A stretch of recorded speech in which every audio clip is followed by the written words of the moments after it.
साथ पूजा जोशी और आप देख रहे हैं साधना न्यूज। आज का मुद्दा है हाँ मैं स्त्री हूँ। बिल्कुल देखिए, राजस्थान में जिस तरीके से महिलाओं का अत्याचार, महिलाओं के उत्पीड़न के मामले और महिलाओं की हिंसा के मामले दिनों दिन बढ़ते जा रहे हैं, उस पर आप देख सकते हैं कि किस तरीके की वारदातें जो है सामने आती जा रही है। अगर हम दिल्ली के निर्भया कांड की बात करें तो दिल्ली के निर्भया कांड को आज भी कोई नहीं भूल पाया है। 11 साल उस निर्भया कांड को हो गए हैं, लेकिन स्थिति में कोई बदलाव नहीं आया है। हालात वैसे की वैसे ही है और उसी वजह से जो है लोग भूल नहीं पाते हैं। कोई भी मामला होता है, बेटियों के साथ में अपराध होता है, अत्याचार होता है, उनके साथ में नाबालिगों के साथ में गैंगरेप होते हैं, आए दिन अखबारों की सुर्खियां ये बने रहते हैं। हम टीवी उठाकर देखते हैं या अखबार उठाकर देखते हैं तो इस प्रकार की वारदात हमारे सामने सबसे ज्यादा देखी जाती है। और देख सकते हैं कि सोशल मीडिया का जमाना है, जैसे ही ये वारदातें, जैसे ही ये मामले सामने आते हैं तो बयानबाजी शुरू हो जाते हैं। पक्ष विपक्ष जो है बयानबाजी करने लगते हैं। बीजेपी नेता कांग्रेस पर बयानबाजी करते हुए नजर आते हैं, कांग्रेस बीजेपी पर बयानबाजी करते हुए नजर आता है। और होता है क्या, एंड में जाकर कोई सत्य कदम नहीं उठाए जाते हैं। जब कोई नया मामला आता है तो दूसरा वो जो पुराना मामला है वो धीमा पड़ जाता है। तो इसी पर आज हम चर्चा करेंगे और इस पर चर्चा करने के लिए हमारे साथ खास मेहमान जुड़े हुए हैं हमारे साथ। तो हम सबसे पहले उनसे आपका परिचय करवाते हैं। हमारे साथ जुड़ी है राज्य महिला आयोग की पूर्व अध्यक्ष लाडकुमारी जैन जी। स्वागत है मैम आपका हमारे साधना न्यूज में। साथ ही हमारे साथ जुड़े हैं प्रोफेसर अलका शर्मा। अलका शर्मा जी, आपका भी बहुत बहुत स्वागत है साधना न्यूज में। और इस साथ में हमारे साथ जुड़े हैं समाज सेविका भाग्यश्री सैनी जी। भाग्यश्री जी, आपका भी बहुत बहुत स्वागत है हमारे साधना न्यूज में। देखिए, राजस्थान ही नहीं पूरे प्रदेश में इस प्रकार की घटनाएं देखी जाती हैं। सबसे पहले मैं आपसे बात करना चाहूंगी लाडकुमारी जैन जी कि देखिए, आमतौर पर हम देखते हैं कि महिलाएं जब घर से बाहर निकलती है तो पहले सोचती है, वो कहीं भी पूरी तरह से स्वतंत्र नजर नहीं आती, उन्हें डर रहता है। तो महिला हिंसा के खिलाफ आखिर कड़े फैसले क्यों नहीं लिए जाते हैं और आखिर क्यों ये अपराधी बेखौफ होते नजर आ रहे हैं, इसका मुख्य कारण क्या है? जहाँ तक राजस्थान की बात है, राजस्थान में क्योंकि पैट्रियार्की और फ्यूडल सिस्टम की जड़ें बहुत गहरी, हम लोगों के इतने सालों 40-42 साल से तो मैं ही काम कर रही हूँ, हमारे साथी काम कर रहे हैं। और एक प्रॉब्लम खत्म होती, दूसरी खत्म होती, तीसरी महिलाओं को लेकर के एट्रोसिटी, महिलाओं के साथ होने वाले एट्रोसिटीज को लेकर के नए नए आयाम, नए नए रूप में आ रहे हैं। अब राजस्थान में क्योंकि कई बार लगता है कि जो पैदा होने के साथ ही जो जेंडर डिस्क्रिमिनेशन शुरू हो जाता है घर में, और घर से ही बेटा और बेटी का फर्क करके कि बेटा है तो बिल्कुल स्वतंत्र है और बेटी है तो सारी डोरियों से बांध देते हैं, नीचे गर्दन करके चल, ऊंची आवाज में बात मत करके, बाहर मत जा, अंधेरे मत, ये सारी चीजें। और लड़के को शुरू से हमने कोई एजुकेट नहीं, इस तरह इस मामले में कहीं एजुकेट नहीं किया। और उसी के दुष्परिणाम है कि कई बार मैंने कई सारी यूनिवर्सिटी और कॉलेजेस में अवेयरनेस कार्यक्रम के लिए गई हूँ, तो बच्चे, कॉलेज के बच्चे कह रहे हैं कि हमें आज के पहले किसी ने नहीं बताया कि ये करना गलत है। और कहने में लगे मैडम आपको स्कूल लेवल पे हमारे पास आना चाहिए और बताना चाहिए। तो अवेयरनेस और एजुकेशन की बहुत जबरदस्त कमी है। और दूसरी ओर हमारी मानसिकता, जो मैंने कहा है, पितृसत्तात्मक को सामंतवादी सोच राजस्थान में, क्योंकि चाहे वो सती प्रथा हो, चाहे कन्या भ्रूण हत्या हो, कई ऐसे टिपिकल प्रॉब्लम जो राजस्थान के साथ ज्यादा विशेष रूप से जुड़ी हुई है। अब दूसरा, ये जो सारा जो परिवेश है, जिस तरह का माहौल रहता है, और इसमें हम सारी चीजें गर्ल्स को एजुकेट करते हैं, हम सेल्फ डिफेंस के कोर्स गर्ल्स के लिए चलाते हैं, ये करना गर्ल्स को कुछ भी, लड़कियों के लिए कुछ भी करने की जरूरत नहीं। वो समझदार है, वो अपने पांव पे खड़ी होकर के और अपना जॉब करना, कहीं भी जाना आना। लेकिन कई बार क्या होता है, जैसे रेप केस में आगे जब चर्चा चलेगी तब बात करेंगे, उंगली हर बात में उस औरत पे उठाई जाती है, जो पीड़िता है उसी के ऊपर। दूसरी ओर जितने भी क्राइम करने वाले लोग हैं, चाहे रेप केस हो, मर्डर केस हो, उनको राजनीतिक संरक्षण मिल जाता है। थाने पे किस तरह से फोन चले जाते हैं। राजस्थान में एक बात तो हुई है कि पिछले 3-4 सालों में FIR हर हालत में दर्ज हुई, और FIR तो हर हालत में दर्ज होती है, लेकिन उसके बाद वो, जैसे मुख्यमंत्री जी का भी जो एक वाक्य उन्होंने स्टेटमेंट दिया था, 56% फॉल्स केस है महिलाओं के, और राज्य महिला आयोग ने भी बोल दिया। तो राज्य महिला आयोग पे तो हमने धावा बोला, सारे संगठनों के लोग मिल करके गए कि आप ऐसे कैसे कह सकते हैं कि महिलाओं के मामले झूठे हैं। होता है कि झूठ नहीं होता है, कई सारे दबाव महिलाओं के ऊपर डाले जाते हैं, बदनामी हो जाएगी, बच्चे छोटे हैं, घर ये है वो है, तो सारे सामाजिक राजनीतिक आर्थिक दबाव डाल के और महिला से थाने पर समझौता कराया जाता है, कंप्रोमाइज। और उस कंप्रोमाइज के बाद केस क्लोज होता है। तो जो ही केस क्लोज होता है और ये बता दिया जाता है कि महिला ने झूठ बोला था और इस तरह से महिलाएं झूठी है।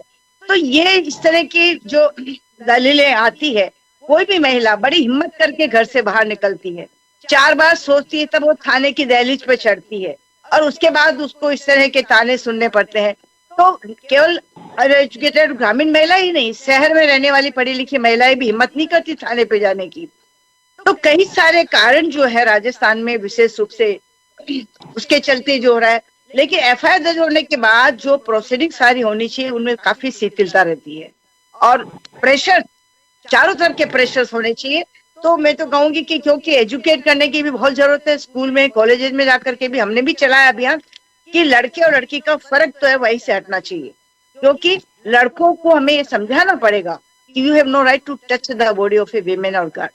आपको कोई अधिकार नहीं है उनको, उनकी बिना इच्छा के, विदाउट हर कंसेंट, उनकी बिना इच्छा के आप उसको छू भी नहीं सकते हो। और कंसेंट भी है तो वो अब 18 ईयर्स तक की लड़की से नीचे है तो उसकी कोई कंसेंट नहीं है।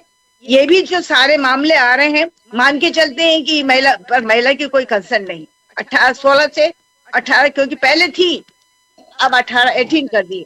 तो ये सारी चीजों और जितने भी महिलाओं से संबंधित कानून बने हैं, अब पोस है, पॉक्सो है, लेकिन उनकी निगरानी करना, उनका फॉलो करना, कहाँ काम हो रहा नहीं हो रहा, सर्वे और एक विजिलेंट फोर्सेस बननी चाहिए।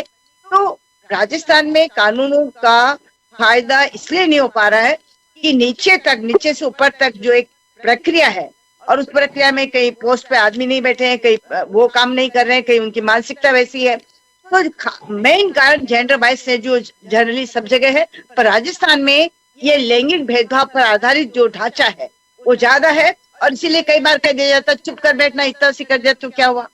अब आजकल छेड़छाड़ के इतने केसेस आ रहे हैं, कार्यस्थल पर यौन शोषण के केसेस बढ़ रहे हैं। हमने जब काम करना शुरू किया तो दहेज के मामले ज्यादा थे, बालुआ के मामले थे, ऑनर किलिंग के है, राइट टू चॉइस के है, तो कई ऐसे मामले हैं। उन सबको यदि हम इकट्ठा करते हैं तो वाकई महिला, लगता है कि महिला कहाँ स्वतंत्र है।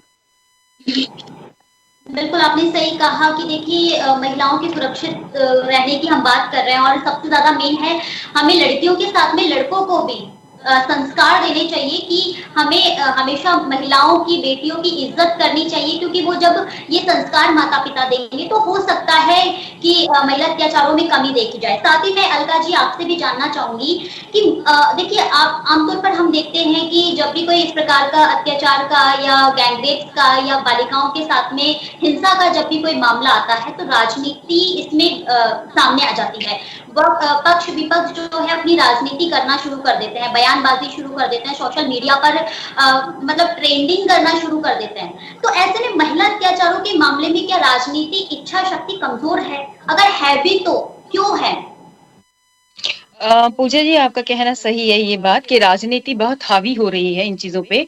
और मैं साथ के साथ मैडम लाडकुमारी जी की बात को भी उठाना चाहूंगी कि शुरुआत में यहाँ से करूंगी कि जो बात मैडम ने कही है कि घर से संस्कारित होना आवश्यक है, क्योंकि जब तक हम, और ये बात भी सही है मैडम की कि लड़कियों को अब हम उतना शिक्षा का जोर या स्वावलंबी बनाने का जोर या कहना चाहिए उनको फिजिकली स्ट्रांग होने के जोर को न दे करके लड़कों की सेंसिटिविटी को हमें परखना पड़ेगा। उसकी सेंसिटिविटी की जो परत है उसको हमें इतना सेंसिटिव बनाना पड़ेगा कि वो हर महिला को उसी दृष्टि से देखे कि वो एक सिर्फ जीवंत प्राणी है, ना कि स्त्री है, ये लड़की है। यानी जो लिंग भेद है वो ना होकर के वो उसको ह्यूमन बीइंग मान के अगर चलेगा तो शायद मेरे ख्याल से बहुत सारे केसेस कम होने की संभावना हो सकेगी। जहां तक आपका राजनीति का बात है तो मैडम मैं एक चीज आपको यहाँ कहना चाहूंगी, राजनीति किस क्षेत्र में हावी नहीं है। मैं चूंकि शिक्षा के क्षेत्र से जुड़ी हुई हूँ तो मैं तो उसको उजागर और करूंगी कि शिक्षा के क्षेत्र भी अब अछूता नहीं है। चाहे आप रिक्रूटमेंट की बात करें, चाहे आप एग्जाम की बात करें, चाहे आप बहुत दूर की बात ना करें, अभी हाल में यूनिवर्सिटी में इलेक्शन भी होने वाले हैं। आप इलेक्शन के टाइम यूनिवर्सिटी का माहौल देख सकते हैं, जो हमारे टाइम पे जब हम स्टूडेंट थे तब नहीं हुआ करता था। मैडम मेरे से ज्यादा सीनियर हैं, वो इस बात को नहीं इस बात से सहमत होंगी। जो हमने स्टूडेंट लाइफ में फेस किया है बीइंग ए गर्ल, और उस समय भी बहुत बड़े दिग्गज राजनीतिज्ञ हुआ करते थे, इलेक्शन भी होते थे, लेकिन महिलाओं को कहीं असुरक्षा की भावना नहीं होती थी, उतनी नहीं जितनी आज के युग में। कहीं ना कहीं हमारा सोशल मीडिया भी इसमें रोल प्ले कर रहा है। और हो सकता है बहुत लोग मुझसे इससे नकारा करें या मेरी बात को ना स्वीकार करें, पर मैंने कल ही की बात है कि हमारी यूनिवर्सिटी ग्रुप में एक ने मणिपुर का ही एक केस सोशल मीडिया पे फ्लैग किया। मुझे इतना बुरा लगा कि मैंने इमीडिएटली कहा please remove it and don't post. आप बिलीव नहीं करेंगे, उस ग्रुप में करीब करीब सभी महिलाएं हैं यूनिवर्सिटी की, सिर्फ एक ने आवाज उठाई, मैडम सही कर रही हैं। क्यों? क्योंकि जितना आप क्रुएलिटी देखेंगे मैडम, आपकी सेंसिटिविटी उतनी ही कमजोर होती चली जाएगी, उतनी ही क्षीण होती चली जाएगी। आपको लगेगा कि नहीं इससे भी अधिक, इससे भी अधिक, और वो उस अधिक की परिकाष्ठा क्या होती है, फिर आप करने पे उतर आते हैं। मैं सिर्फ फिलोसॉफिकल और साइकोलॉजिकल दृष्टि से बात कर रही हूँ, और ये बात कहीं तक सही है। जब तक हमारे पास सोशल मीडिया नहीं हुआ करता था, हमें केसेस सिर्फ सुनने या पढ़ने में आते थे, देखने में नहीं आते थे। अब चूंकि हमें देखने में आ गए हैं, तो हमें लगता है कि इट्स अ काइंड ऑफ, बुरा न मानना, excitement, because lot many masses think about it is excitement. They in public they treat it as हाँ बुरा है, ये है, but in the core of their heart they treat it as excitement, which is wrong. और ये कहाँ से शुरू होगा? जब हम कहीं ना कहीं सोशल मीडिया और उसको सर्कुलेट करेंगे, कहीं पाबंदी भी करेंगे, क्योंकि ये टीआरपी का भी कहीं ना कहीं मामला जुड़ा हुआ है कि टीआरपी के साथ भी लोग सोचते हैं कि चलो ये न्यूज मैंने सबसे पहले फ्लैश की, और ये सबसे अधिक रूप में, विस्तृत रूप में फ्लैश की। कहीं ना कहीं हमारी सोसाइटी को हार्म कर रहा है। राजनीति हावी हो रही है। राजनीति इसलिए भी कर रही है कि उनको लगता है मैं इसको एनकैश करके, क्योंकि मैं शिक्षा के क्षेत्र से, तो मैं बिल्कुल निष्पक्ष रूप से बोल सकती हूँ, किस एक मुद्दे को एनकैश करके अपना वोट बैंकिंग मजबूत करना। होना ये चाहिए कि कोई भी, चाहे मैं जीतूं या हारूं, पार्टी वाले लोग ये ना सोचे हम जीते या हारे, मेरा पहला दायित्व है मेरी क्षेत्र, मेरा स्टेट, मेरी कंट्री की महिलाएं उतनी सुरक्षित रूप से घूमे जितना पहले, बहुत साल पहले हुआ करती थी। आप ध्यान कीजिएगा, बहुत युगों पहले हम स्त्री को, जिनको हम देवी के रूप में पूजते हैं, क्यों हम उनको सबसे ज्यादा स्ट्रांग माना करते थे, या ये कहते थे कि नहीं वो सब सक्षम है, और क्यों उनको उतना ही इक्वल, बल्कि इक्वल से भी ऊपर दर्जा दिया जाता था? कहीं ना कहीं हमारे परवरिश में कहीं डिक्लाइन आया है, और वो डिक्लाइन महिलाओं को शिक्षित करने से नहीं आएगा। अब जरूरत है पुरुषों की, बच्चों की, लड़कों की सेंसिटिविटी दर को, उसकी परत को मजबूत करने की, और उनको इतना सेंसिटाइज करने की कि नहीं, तुमको समझ आना चाहिए तुम एक लड़की को नहीं, इंसान को छेड़ रहे हो। वो शायद हो सकता है आपके घर में भी किसी के साथ किया जा सके। तो ये मेरा एक मानना है, जो मैं लाड कुमारी जी के साथ सहमत हूँ, कि हमें लड़कियों की शिक्षा के ऊपर उतना, या उसको मजबूत बनाने पे अब उतना जरूरत नहीं है। अब हमें जरूरत है लड़कों की तरफ दृष्टि करने की, उनकी सेंसिटिविटी को परखने की, खंगालने की। और ये शहर में ही नहीं मैडम, मैं अगर गांव की बात करूं, जो मैडम ने एक बात कही थी अभी, मुझे ये चीज बड़ी टच की, कि शहर की महिलाएं भी, और मेरे ख्याल से शहर की महिलाएं ज्यादा डरती हैं थाने में जाने पे, ग्रामीण महिलाएं अभी भी सजग हैं, अपने हक के लिए उजाने में संकुचाती नहीं है। जहां तक पुरुषों की बात करें, शहर का पुरुष फिर भी एक बार को सोच लेता है, ग्रामीण परिवेश वाला नहीं, क्योंकि वहां अभी भी पुरुष का वर्चस्व है। वो अभी भी उनकी मानसिकता नहीं गई है कि मैं नहीं तो मेरा परिवार नहीं चल सकता। तो ये मेरा घर से, जब मेरे घर में 2 बच्चे हों, एक लड़का और एक लड़की हो, तो मुझे दोनों को इक्वल खड़ा करना चाहिए। अगर मैं सुई धागा लड़की को भी दे रही हूँ तो लड़कों को भी देना चाहिए। अगर मैं किचन में लड़की को डाल रही हूँ तो लड़के को भी डालना चाहिए। अगर मैं लड़के को अकेला भेज रही हूँ तो लड़की को भी भेजना चाहिए, और उसको ये बताना चाहिए कि तुझे सजग रहना है। लड़के को ये कहना चाहिए कि हर लड़की तेरे लिए उतनी ही सेंसिटिव है जितनी तुम्हारी घर की महिलाएं हैं। इसमें बहुत सारे रूल्स एंड रेगुलेशन भी, जो मैडम लाड जी ज्यादा अच्छे से खुलासा कर पाएंगी, क्योंकि महिला आयोग से जुड़ी हुई हैं, और लॉ भी इनसे ज्यादा कोई अच्छा समझ नहीं सकता, स्त्री के, विशेषकर महिलाओं की तरफ का। लेकिन राजनीतिक रूप से संरक्षण देने की बजाय ये आश्वासित या ये माहौल पैदा करना चाहिए कि लड़की, अगर तुम 12 बजे भी रात को तुम्हें इमरजेंसी जाना हो, तुम्हें 2 बार सोचना ना पड़े। क्योंकि आज के उसमें महिला कार भी चला सकती है, मेरा कहने का अर्थ है वाहन भी चला सकती है, इंडिपेंडेंट सब काम कर सकती है, वहां तो छोड़िए प्लेन भी चला सकती है। तो जब वो सब कुछ कर सकती है तो फिर भी आज के युग में अगर मुझे बाहर निकलना होता है तो मैं 2 बार सोचती क्यों हूँ? क्या ऐसी मजबूरी है? कौन सा ऐसा माहौल है? जिन राजनीतिज्ञों को हम वोट कास्ट करते हैं तो क्या उनका कर्तव्य नहीं है कि हमारी तरफ सुरक्षा का प्रदान करें? सुरक्षा प्रदान ना करें, कम से कम ऐसे माहौल को डेवलप करें, ऐसा सजगता प्रदान करें सोसाइटी में कि वो हमें खुला एक वातावरण दे सके और मैं निसंकोच होके 2 बजे भी मुझे यदि निकलना पड़े तो मैं निकल सकूं। मेरा ये मानना। बिल्कुल आपने सत्य कहा कि आजकल बेटियां किसी भी फील्ड में पीछे नहीं है, हर जगह आगे है। तो उन्हें एक बार हमें बिल्कुल मौका देना चाहिए और संस्कार भी देने चाहिए, लड़कों को पुरुषों को सबको समझाना चाहिए कि स्त्री का सम्मान करें। अब मैं भाग्यश्री जी आपसे भी जानकारी लेना चाहूंगी, आपसे भी चर्चा करना चाहूंगी, क्योंकि आप भी एक समाज सेविका हैं, आप भी बहुत जगह जाते हैं, आप फील्ड में जाते हैं, आप देखते हैं कि महिलाओं की क्या स्थिति है और महिलाओं को लेकर आपका विशेष योगदान भी रहता है। बच्चियों को भी पढ़ाती हैं जो पढ़ाई छोड़ देती हैं, बच्चों पर भी आपका विशेष ध्यान है। तो मैं सबसे पहले ये पूछना चाहूंगी कि आखिर क्यों महिला सुरक्षा की दृष्टि से कानून, मतलब जो सुरक्षा है उसे कानून कारगर सिद्ध क्यों नहीं हो रहा है? महिलाओं की सुरक्षा में कानून जो है बनाए जाते हैं, सरकार कहते हैं हमने ये कानून बनाए हैं, फिर वो सिद्ध क्यों नहीं हो रहे हैं, पूरी तरह से बन क्यों नहीं पा रहे हैं? वो कानूनों में ऐसी क्या कमी रह रही है?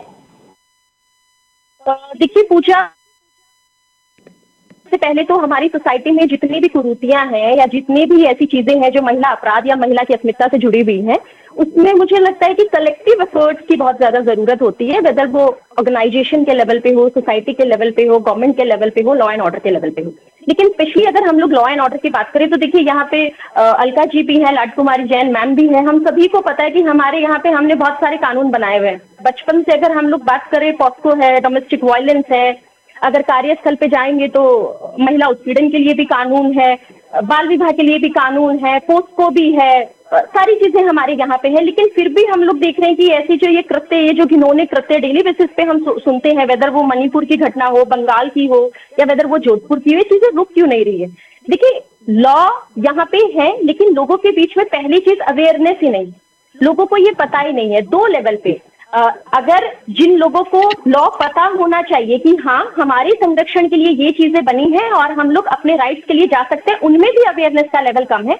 एंड सेकंड, जो लोग ऐसा कृत्य करते हैं, जो लोग महिलाओं के या बेटियों के खिलाफ ऐसी चीजें करते हैं, उनमें डर नहीं है, उनको भी उतना अवेयरनेस नहीं है, उनको भी कहीं ना कहीं हमारे लॉ एंड ऑर्डर में जो हमारे पुलिस के लेवल पे बोलूं या हमारे जुडिशियल सिस्टम के लेवल पे बोलूं या हमारे यहाँ पे कन्विक्शन रेट को बोलूं, वो इतना पुअर और इतना स्लो है कि लोगों के बीच में जो मैसेज आया हुआ वो है तारीख पे तारीख। अगर हम लोग यहाँ पे बात करें कि पुलिस की जो इन्वेस्टिगेशन होती है वो इतनी प्रॉपर होती नहीं है, वो हम सभी लोग जानते हैं। एक महिला अगर पुलिस थाना जाना चाहती है, आप हाल ही में जो हमारे यहाँ पे करौली में घटना भी हुई है कि उनकी FIR प्रथम स्टेज पे वो दर्ज ही नहीं करते हैं, उनको सीरियसली लेते ही नहीं है, या फिर अगर किनको ले लेते हैं तो वो इतनी लंबी प्रक्रिया होता है कि वो ट्रांसपेरेंट रहती नहीं है। तो लॉ एंड ऑर्डर के लेवल पे हमारे पास कानून है, बस उनको समय पे ग्राउंड रियलिटी की जो समस्याएं हैं और जो जरूरतें हैं उनको समझते हुए उनको अमेंड करने की जरूरत है। लेकिन इम्प्लीमेंटेशन बहुत इंपॉर्टेंट है। जैसे लाडकुमारी जैन मैम ने बोला कि मॉनिटरिंग बहुत इंपॉर्टेंट है। किसी चीज को, किसी लॉज को बना के छोड़ देना इज नॉट इम्पॉर्टेंट।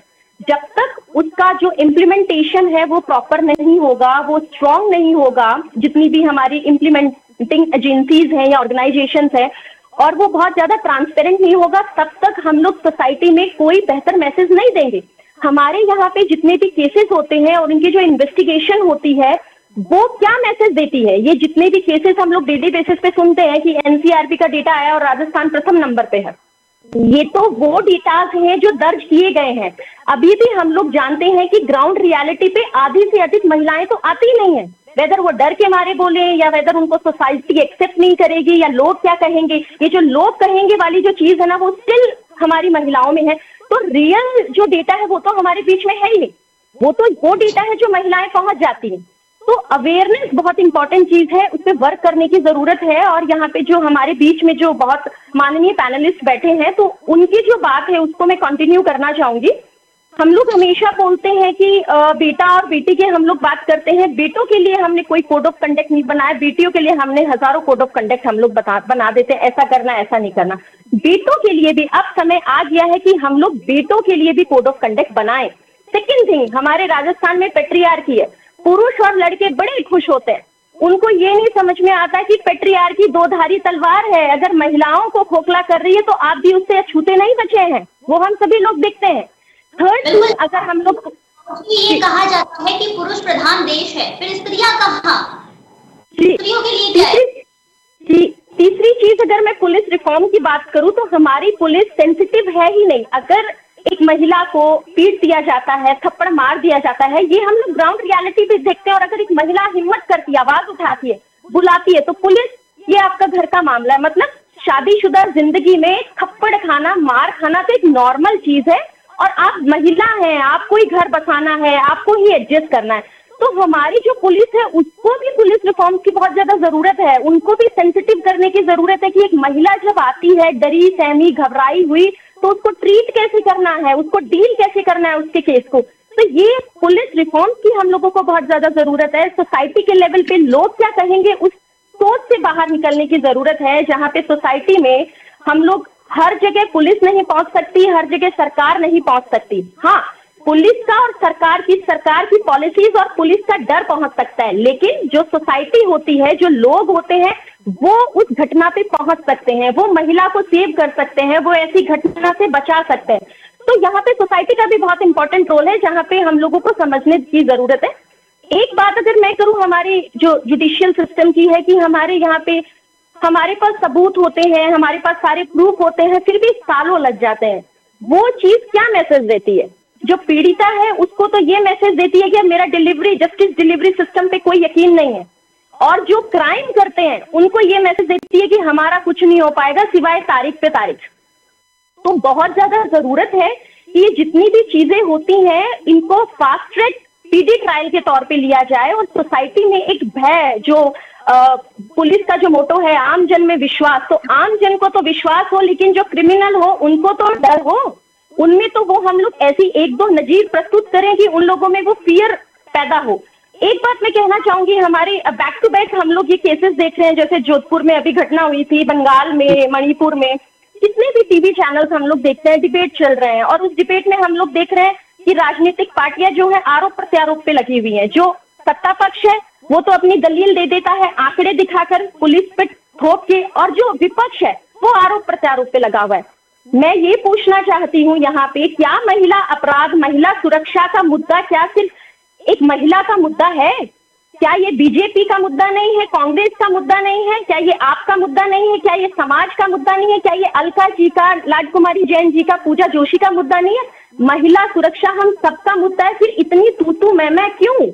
एक ऐसी चीज जो सोसाइटी में पीस देगी, प्रॉस्पेरिटी देगी, महिलाएं जो हमारी पॉपुलेशन में हिस्सा रखती हैं, कितने मल्टीपल खूबसूरत रोल निभाती हैं कि हम लोग सोच भी नहीं सकते एक महिला के बिना जीवन को। तो महिला सुरक्षा का मुद्दा तो हर गवर्नमेंट का प्रायोरिटी बेसिस का मुद्दा होना चाहिए। हम लोग हर साल जो वोट देते हैं वो क्या करते हैं? हम लोग अपना एक रिप्रेजेंटेटिव भरोसा करके चुनते हैं कि आप जाइए और हमारी जो समस्याएं हैं उनको रिप्रेजेंट कीजिए और उन पे काम कीजिए। तो अगर आपको रिप्रेजेंटेटिव जनता बनाती है, चुनती है, तो ये आपका कर्तव्य है कि आप महिला सुरक्षा को टॉप प्रायोरिटी बेसिस पे रखें। और ये डिबेट का मुद्दा नहीं है कि हम लोग अभी भी इस पे चर्चा कर रहे हैं, अभी भी आरोप प्रत्यारोप कर रहे हैं कि बीजेपी ने ये कर दिया, कांग्रेस ने ये कर दिया, यूपी फर्स्ट पे है, सेकंड पे है। ये तो बहुत बेसिक सी चीज है कि हर गवर्नमेंट को ये समझना चाहिए कि भैया महिला सुरक्षा का जो मुद्दा है वो टॉप प्रायोरिटी पे होना चाहिए और उसके लिए हमें काम करना चाहिए। जी बिल्कुल, आपने सही कहा कि ये मुद्दा केवल पक्ष विपक्ष का ही नहीं है, हमारा नहीं है, सभी का मुद्दा है।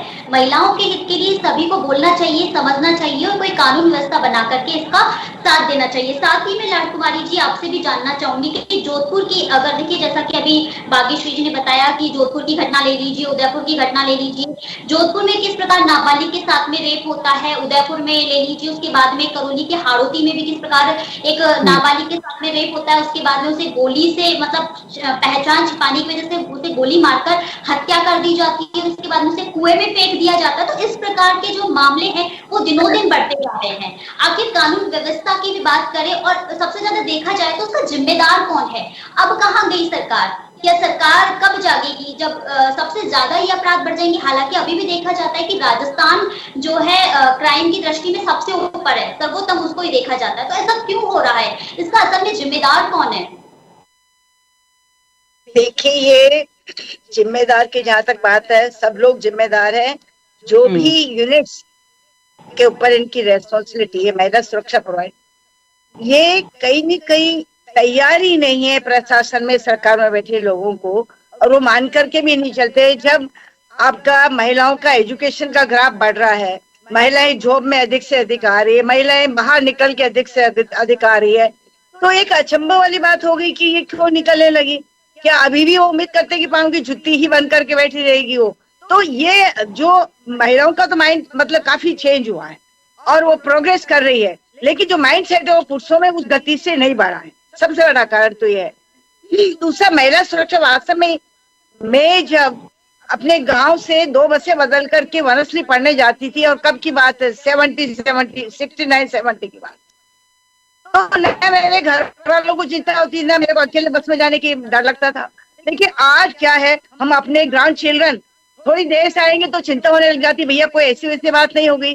तो जहाँ बाकी चीजें आगे बढ़ी, यहाँ बिल्कुल और उल्टा चल रहे हैं कि महिला सुरक्षा में बहुत बड़ा प्रश्न सामने खड़ा है, वो व्यवस्थाएं नहीं मिल रही है।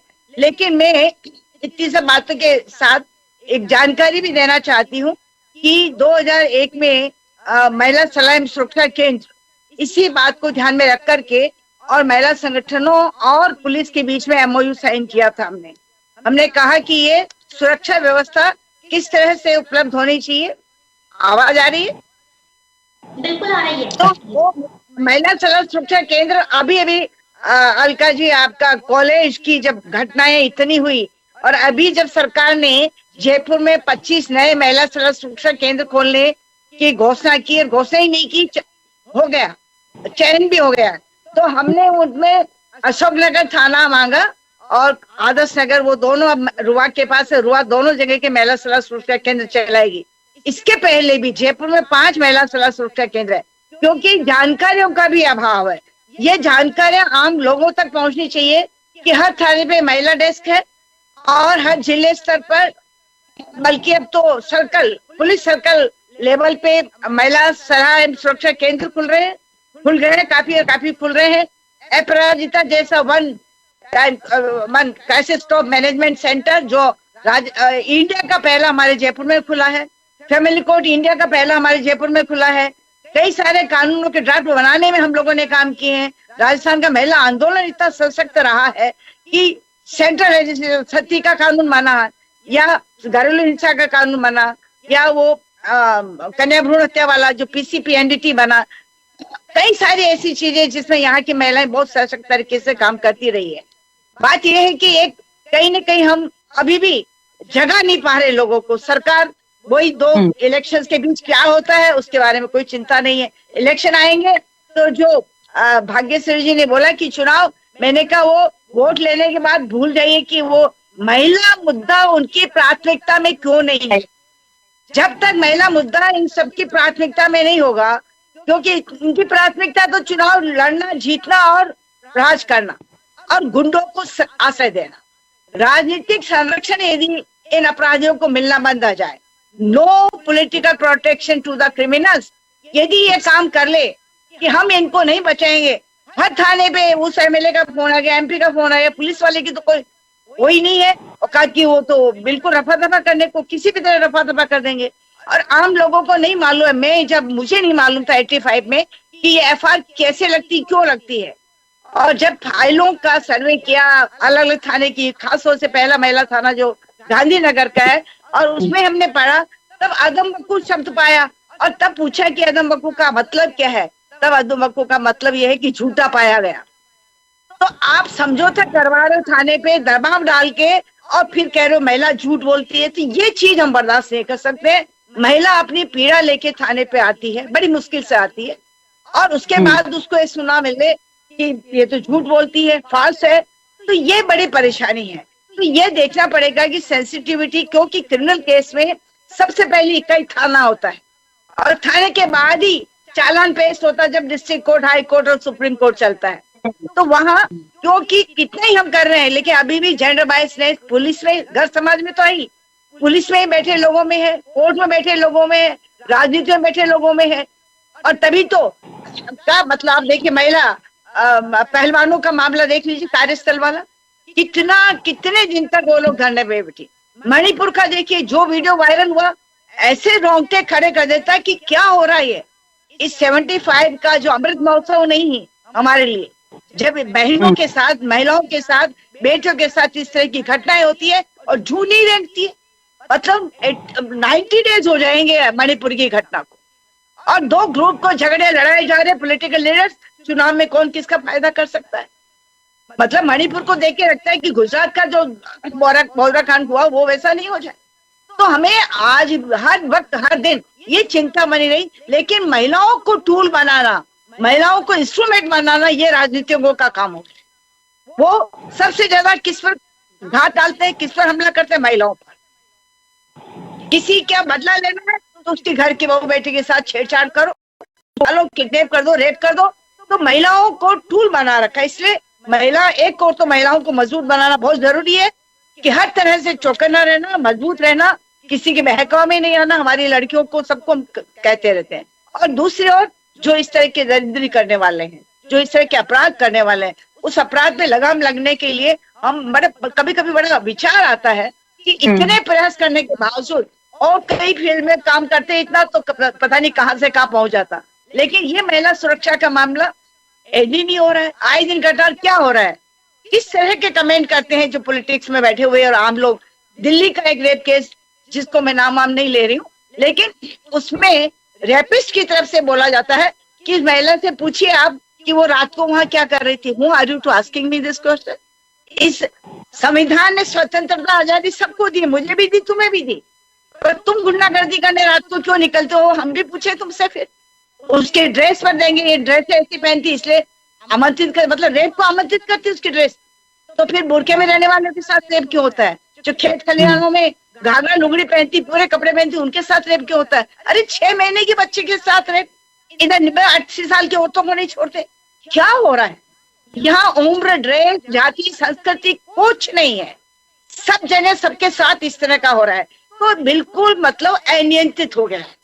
मतलब बात तो हम छोड़ी कर रहे हैं, लेकिन जो हम प्रैक्टिकली देख रहे हैं, जो महिलाएं भुगत रही है, सहन कर रही है, मैं भुगतना शब्द बोल रही हूँ कि किस तरह भुगत रही है महिला, और सब अपने अपने जमाने के आ जाएंगे कि हमने इतना कर दिया, इतना कर दिया, नथिंग।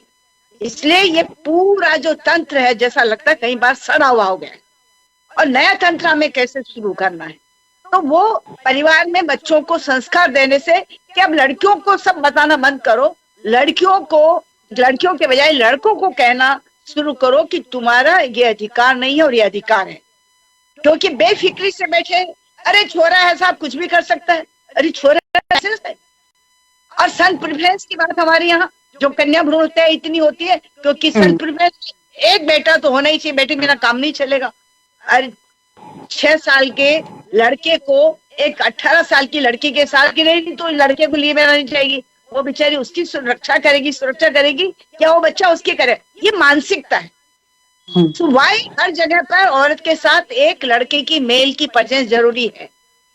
कोई जरूरी नहीं, बल्कि उनकी सुरक्षा के लिए महिलाओं को मैं तो अब ये कहना चाह रही हूँ कि जिनके घर में लड़के हैं वो संभल के रहें, क्योंकि जेलों में उनके बच्चे जाएंगे। बहुत भयानक स्थिति आने वाली है, ये नहीं कंट्रोल होता तो जेल में किनके बच्चे जाएंगे? जो आज इज्जत की बात कर, तो नहीं, लड़की की इज्जत नहीं जा रही, जो ऐसा कर रहे हैं उनकी इज्जत जा रही है। हमें उल्टा बोलना पड़ेगा अब सारा। हमें लड़कों को शिक्षा देनी, लड़के और लड़कों के घर, अरे ये लड़का ऐसा है, इसने लड़की के साथ ऐसा किया, ये इसको तो बाइकाट होना चाहिए, इस परिवार का, इस लड़के का, इनका बाइकाट होना चाहिए, इस लड़के को कहीं एडमिशन नहीं मिलना चाहिए। हम थोड़ा सा मजबूती से शासन प्रशासन समाज हम सब मिलके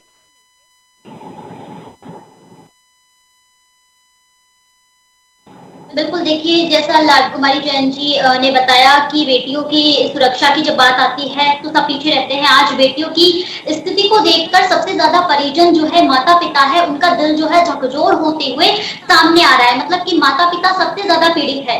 आपने देखा ये कन्या भ्रूण हत्या इसीलिए की जाती है क्योंकि बेटी को जन्म देने से पहले हर कोई सोचता है, उन्हें ये डर लगता है कि हम बेटियों का पालन पोषण कैसे करेंगे, उन्हें बाहर समाज में कैसे भेजेंगे, उन्हें बड़ा होकर के कैसे अपने सपने पूरा होने के लिए बाहर छोड़ेंगे। बहुत सारी चीजें ऐसी होती है जो सिर्फ बेटियों के लिए देखी जाती है।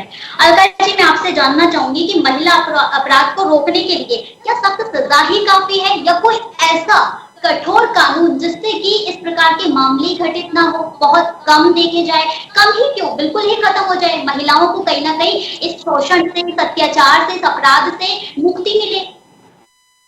पूजा जी कानून बहुत कठोर बने हुए हैं, मामला उनके क्रियान्वयन पर है जो अभी अलका जी बोले लागू नहीं होती है। बिल्कुल सही कहा पूजा जी, मैं सोच ही रही थी इस बारे में बोलने की, आपने मेरे मुंह की बात छीन ली। क्योंकि लाड जी सही कह रही हैं और मैंने इसीलिए लाड जी को सबसे पहले इशारा किया था कि जो लॉ की बात है वो लाड जी से बेहतर कोई नहीं बता सकता, हमारे अभी के मंच के जितने हम विराजमान हैं। लेकिन ये बात आपकी सही है, मैडम से सहमत हूं मैं। लॉ बहुत बने हुए हैं, उनका क्रियान्वित नहीं होता है। यानी हमने किताबों में बना के रख दिया, लेकिन जब उसकी कार्य प्रणाली पे बात आती है या उसको लागू करने की बात आती है तो हमारे बहुत सारे इफ एंड बट आते हैं, बहुत सारे पॉलिटिशियंस के फोन आते हैं, बहुत सारे वेल टू डू के फोन आते हैं। मैं पॉलिटिशियन ही नहीं कहूंगी, बहुत सारे जिनका दबाव कह सकते हैं उनके आते हैं, अल्टीमेटली वो क्रश हो जाता है। जो एक अमली जामा जिसको पहनाना चाहिए वो नहीं पहन पाता है। तो मेरा ये मानना है कि हम सिर्फ राजनीतिज्ञों की तरफ या सिस्टम्स की तरफ देखने की बजाय हम स्वयं से शुरुआत कर सकते हैं। और सबसे पहले जैसे लाडजी भी कह रही थी, भाग्यश्री जी भी कह रही थी, हम घर से शुरुआत कर सकते हैं। हमें मासेस में जन जन द्वारा, और आप पूजा जी इतने बढ़िया प्लेटफॉर्म पे बैठे हैं जो कि जन जन तक आवाज पहुंचा सकता है, हम वहां से शुरुआत कर सकते हैं, छोटे छोटे प्रोग्राम से शुरुआत कर सकते हैं। जो कि जैसे नुक्कड़ नाटक पहले किए जाते थे दहेज प्रथा की कुरीति के प्रति और इन सब भ्रूण हत्या के प्रति जागरूकता फैलाने के लिए, वैसे अब जरूरत है ये जागरूकता फैलाने की कि लड़कों तुम जागो, और लड़के अगर तुम नहीं जागे तो एक सिस्टम, एक समाज ऐसा डेवलप होगा जब कोई महिला आगे आके परिवार व्यवस्थित परिवार में बसने की बात से मना कर देगी। ये आने वाला समय है। अब आने वाले समय में यही होगा कि कोई बच्ची तैयार नहीं होगी, क्योंकि वो जो स्वरूप लड़कियों का देख चुकी है उसका कहीं मन नहीं होगा कि परिवार इसको कहते हैं। ये लड़का कहीं ना कहीं तो कोई ना कोई लड़का तो कहीं इन्वॉल्व है इसी चीज में। तो इसको रोकने का सबसे बढ़िया है कि हम अपने आप से, अपने छोटे परिवार से शुरू करें, समाज से शुरू करें। और माध्यम जैसे आपका टीवी चैनल है, भाग्यश्री जी बहुत बड़े प्लेटफॉर्म पे काम कर रही हैं, मैडम महिला आयोग से जुड़ी हुई हैं और रुआ से भी जुड़ी हुई हैं। यहाँ से हम छोटी छोटी बॉडीज बना करके उनके द्वारा मासेस में पहुंचाया जा सकता है। मैं एजुकेशन सिस्टम में हूँ, मैं ये मना नहीं करूंगी, मैं वहां से भी हम लोग शुरू कर सकते हैं। और डेफिनेटली मेरी बहुत सारी ऐसे प्रोफेसर मित्र हैं जो ऑलरेडी काम कर रही हैं थिएटर के माध्यम से, लेक्चर डिलीवरीज के माध्यम से, कि भाई हमें अब लड़कों को जगाने की आवश्यकता है, उनकी सेंसिटिविटी की जगाने की आवश्यकता है। दूसरी और हम साथ के साथ पैरेलली हम कानून को भी इतना स्ट्रॉन्ग बना दें, जो एग्जिस्टिंग कानून है कि उसमें रियायत ना हो, कड़े दंड हो। अगर मैं बात करी हूँ किसी ने एक आंख फोड़ी तो नहीं उसको 2 साल की सजा है, या किसी ने रेप की तो उसको भी 2 साल की सजा है, नहीं। मेरा मानना है अगर किसी ने किसी का चरित्र का हनन किया है तो वो उसको मृत्यु दंड से कम नहीं होना चाहिए। अगर समाज में 1 तो भी इस प्रकार के दंड दे दिए गए तो आप मान के चलिए 10 में से 8 तो भयभीत होके अपने आप को रोकने में हो ही जाएंगे। ये बहुत जरूरी है, क्योंकि जब तक स्ट्रॉन्ग दंड नहीं होंगे, जब तक लचर रहेगा कि हाँ क्या है साल दंड, 1 साल का दंड होगा, 2 साल का दंड होगा। हमारी कानून प्रथाएं बहुत कानून कार्रवाई बहुत लंबी लंबी चलती है, 5-6 साल तक कार्रवाई होती रहेगी, तू तो छूट जाएगा, क्या दिक्कत है। जब तक ये मानसिकता रहेगी, ये एक ऐसी दीमक वाली चीज है कि जो लगातार बढ़ती ही चली जाएगी, हम इसको रोक नहीं पाएंगे। कानून बने हुए हैं, उनको स्ट्रॉन्ग बनाया जाए, इसमें दंड क्या दिया जाए उसको और मजबूत किया जाए और अधिक कठोर बनाया जाए। अगर कठोर नहीं होगा तब तक हम इसमें कुछ मजबूती नहीं ला पाएंगे। मैडम का कहना सही है, मणिपुर की इतने लंबे दिनों से घटनाएं चल रही हैं और हम अमूमन देखते हैं, भाग्यश्री जी ने बात कही कि टीवी चैनल्स पे या दूसरे प्लेटफॉर्म्स पे सिर्फ चर्चाएं हो रही हैं और एक दूसरे पे आरोप प्रत्यारोप लग रहे हैं। हम कर क्या रहे हैं? क्या हमने उन लोगों की रहने के या उन लोगों की रूह के अंदर झांक के देखा है वो कितने भयभीत हैं और किस माहौल में रह रहे हैं? हम में से किसी एक को भी यदि उस माहौल में 1 घंटे भी रहने दिया जाए, शर्तिया हम पागल हो जाएंगे। ये शर्तिया है, क्योंकि हम सिर्फ देख पा रहे हैं, हम सोच पा रहे हैं, हम उसको रह नहीं है। जिस दिन हम उसमें रहने लगेंगे हमें समझ में आएगा कि कितना भयावह माहौल है वो। इसी तरह से जोधपुर में भी घटना हुई। हम राजस्थान को एक तरह से बहुत बड़ा सिक्योर स्टेट माना करते थे, महिलाओं के लिए सबसे ज्यादा रिस्पेक्टफुल माना जाता था, और अब बिल्कुल विपरीत है। जहाँ शिक्षा बढ़ी है, लालजी का कहना सही है, लड़कियों की शिक्षा बहुत इजाफा हुआ है, लड़कियों में बहुत मजबूती है। ये सबसे ज्यादा क्षेत्र में हमारी लड़कियां गई हैं। बनस्थली मैडम ने बात किया, हमारी पहली फ्लाइंग ऑफिसर बनस्थली से निकली है। लेकिन दूसरी ओर जहां लड़कियों के क्रिमिनल केसेस यहाँ बढ़े हैं, उससे ज्यादा किसी और स्टेट में नहीं बढ़े हैं। और बिल्कुल सही कह रहे हैं, मैं भी एक बेटी की माँ हूँ। जब भी मेरी बेटी बाहर निकलती है तो 2 बार मैं सोचती हूँ आई क्यों नहीं, जबकि मुझे मालूम है कि वो सही माहौल में गई है, सब कुछ है। लेकिन घर से जिस माहौल में गई है उस तक का जो रास्ता है, क्या वो सुरक्षित है, ये मेरे दिमाग में कीड़े की तरह तब तक कुलबुलाता है जब तक वो वापस नहीं आ जाती। और मैं मानती हूँ मेरे जैसी हजारों माओ, करोड़ों माओ का यही मानसिकता रहती है जब तक कि बच्चा घर में सुरक्षित नहीं आ जाता। क्यों? क्या हम इसके लिए वोट देते हैं? क्या हम इसके लिए कानून की दुहाई देते हैं? क्या हम इसके लिए पुलिस को इतना कहना चाहिए उनको प्रोत्साहित करते हैं, या उनको हम इतने अवार्ड देते हैं कि नहीं पुलिस है तो सब कुछ है? पुलिस में भी जैसा मैडम ने कहा कि महिलाओं के लिए एक अलग से सेल्स बनने चाहिए, पर वो सेल इतने एक्टिव हो कि अगर जरूरत पड़े तो रात बिरात भी वो सिर्फ मॉनिटरिंग करें, पेट्रोलिंग करें। आज भी अगर मैं गुजरात स्टेट में जाती हूँ, जितना मैंने अनुभव किया है, महिलाएं अगर वहां 12 बजे भी निकलती हैं वो बहुत सुरक्षित है। ऐसा क्यों? वो देवी का स्टेट माना जाता है, क्योंकि वहां नवरात्रों में देवी की पूजा होती है और वो उसको जीते हैं। मेरे यहाँ क्यों नहीं? मेरे यहाँ भी तो कितनी बड़ी बड़ी ऐसी महिलाएं, रानियां हुई हैं जिन्होंने अपने क्षेत्र के लिए अपना जीवन दान किया, तो उनका दुहाई लेकर के हम क्यों नहीं करते हैं? तो ये जो कमी है कहीं मासेस तक पहुंचाने की, उस चीज को अंदर जीवंत करने की, अपने जड़ों से जोड़ने की, वो शायद कहीं ना कहीं खत्म होती जा रही है। कहीं शिक्षा का भी इसमें योगदान है कि शिक्षा भी वो काम नहीं कर पा रही है। हम रोजगार की, पॉपुलेशन की सब बात करते हैं, ये सारे सेक्टर्स हैं जो मिला के कहीं ना कहीं क्रिमिनल केसेस को बड़ा करते जा रहे हैं। जितना युवक बेरोजगार होगा उतना ही वो खाली बैठेगा, और खाली दिमाग शैतान का घर। तो मैं क्यों नहीं इन चीजों को मॉनिटर करती? मेरे सरकार या मेरा सिस्टम क्यों नहीं ऐसे छोटे छोटे कदम उठाता है जो वो एक दिमाग है जो खाली है वो कहीं ना कहीं सदुपयोग करे और अपने गलत दिशा में ना जाए।